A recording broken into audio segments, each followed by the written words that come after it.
Hey guys, কি অবস্থা? শুধু কি ঘুরলেই হবে মামুর বেটারা? মাঝে মাঝে তো একটু ভালো মন্দ খাইতেও হবে। সারা জীবন তো শুধু ঘুরলেন ফিরলেন দেখলেন। নিজের আত্মাকে একটু শান্তি দিন, নিজেও একটু খান। রাজশাহীতে যখন সুলতান ডাইন্স বা কাচ্চি ভাই যখন ছিল না, তখন কিন্তু বিদ্যুৎ হোটেলের রেস্টুরেন্টের মাটন বিরিয়ানি স্পেশাল ছিল। আমি যে সময়ে ছিলাম রাজশাহীতে, সেই সময়ে খুবই জনপ্রিয় ছিল। আর এখনও তাদের গ্রিল ও নান স্পেশাল। যারা চিনেন না তাদেরকে আমি লোকেশন বলে দিব, সেটা সমস্যা নেই। তো আজকে চলে গেছিলাম বিদ্যুতের হোটেলে। তো যাই আমি 1:1 210 টাকার প্যাকেজ, একটা বোরহানি এবং সাথে মাটন বিরিয়ানি স্পেশাল যেটা, ওইটা অর্ডার করছিলাম। আর যারা ফ্যামিলি প্যাক নিয়ে যাবেন 3:1, ওইটা 420 টাকা পড়বে। তো ওইটাই বেটার হবে। তো আমি একজন যেহেতু ছিলাম, ওই জন্য 1:1 অর্ডার করছিলাম। তো যাই হোক, তো ফার্স্ট অফ অল বিরিয়ানি সবসময় স্পেশাল বাঙালিদের কাছে। ভাতে মাছে বাঙালি হলেও বাঙালি স্ট্রিট ফুড খাওয়ার জন্য পৃথিবী বিখ্যাত। হয়তো কোনো জাতি এত খাবার খায় বলে আমার ধারণা নেই, যতটা ভাজা পোড়া বাঙালিরা খায়। তো দেখতে পাচ্ছেন 4 পিস শসা, একটা ডিম, 2 পিস মিডিয়াম সাইজের মাটনের মাংস, আর 2 পিস আলু, সাথে এক্সট্রা গ্রেভি আর 1 গ্লাস বোরহানি।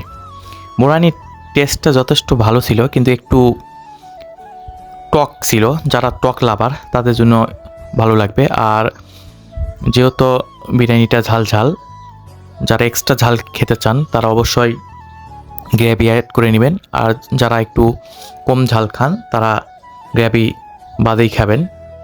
তো মোটামুটি 8/10। খুব যে ভালো বা খুব যে খারাপ তা না। বিরিয়ানি সবই ঠিক ছিল বাসমতি চালের, কিন্তু সমস্যা ছিল মাংসে ড্রাই করে ভাজা ছিল, তো যার কারণে একটু শক্ত শক্ত মনে হচ্ছিল। তো তাছাড়া মোটামুটি সবই ভালো ছিল। তো এবার লোকেশনটা বলে যাই। সাহেব বাজার 0 পয়েন্ট বড় মসজিদের অপোজিটে বিদ্যুৎ হোটেল অ্যান্ড রেস্টুরেন্ট। এখানে গেলে আপনি পাবেন। তবে সব থেকে ভালো হয় সন্ধ্যার আগ মুহূর্তে যাবেন। নান এবং তান্দুরিটা আমি সাজেস্ট করবো, এখানে স্পেশাল। রাজশাহী মতন নান ও তান্দুরি আশা করা যায় উত্তরবঙ্গের কমই হয়। মানে এখন আমার সাথে হয়তো কেউ একমত হতেও পারেন, না হতে পারেন, তবে আমার এই ছোট্ট অভিজ্ঞতা থেকে আমি যতটুকু জানি এবং যতদূর দেখছি এবং যতদিন রাজশাহীতে থাকছি, ম্যাক্সিমাম লোকেরই রিভিউ ওই একটাই, নান এবং গ্রিল রাজশাহীর বিখ্যাত। তাছাড়াও রাজশাহীর অনেক বিখ্যাত হয়, তবে নান গ্রিলটাও উত্তরবঙ্গের উপর বিখ্যাত। কেননা যে প্রাইসটা তারা রাখে, এই প্রাইসে যথেষ্ট কমফোর্টেবল ফিল করবেন এবং সাশ্রয়ী, খুব যে আহামেরি বেশি তা না। তো যাই হোক, লাস্টে একটা কথাই বলবো, মাঝে মাঝে নিজেকে সময় দিবেন, নিজেকে ট্রিট দিবেন। ট্রিট তো সবসময় অন্যকে দেন, মাঝে মাঝে নিজেকে দিবেন। নিজে শান্তিতে থাকলে, নিজের আত্মাকে শান্তি দিতে পারলে এই তো বাঁচবেন আর কয়দিন। মারা গেলেই খেল খতম, পয়সা হজম, কই রাখা আসবে আপনার তা ঠিক নেই। তাই যে যতটুকু পারেন রোজগারের পাশাপাশি সেখান থেকে নিজের জন্যও কিছু করবেন। শুধু যে সবার জন্য উজাড় করে ঢালে দিবেন তেমনটা না।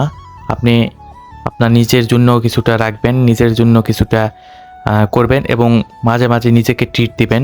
যা ভালো মন্দ মনে হয় খাবেন। একসময় বয়স হয়ে গেলে হয়তো অর্থকরী সব কিছুই থাকবে, তখন ঘুরতেও পারবেন না, খাতেও পারবেন না। বিভিন্ন ধরনের অসুখ বিসুখ থেকে শুরু করে অনেক কিছু হবে। তখন এই হসপিটাল থেকে ওই হসপিটাল, ওই ক্লিনিক থেকে এই ক্লিনিক দৌড়াদৌড়ি করতে হবে। তাই সময় থাকতে নিজের আত্মাকে একটু শান্তি দিন এবং ভালো মন্দ খান। তো যাই হোক, আজকে আর বেশি কথা বলবো না, প্রচণ্ড খিদা লাগছে। খাওয়া শেষ করি, আবার নতুন কোনো জায়গায় নতুন কোনো স্থানে নিয়ে যাব, অথবা নতুন কোনো খাবারের দোকানে। সেই পর্যন্ত ভালো থাকবেন, সুস্থ থাকবেন এবং আমার ইউটিউবে সাবস্ক্রাইব করবেন। ধন্যবাদ।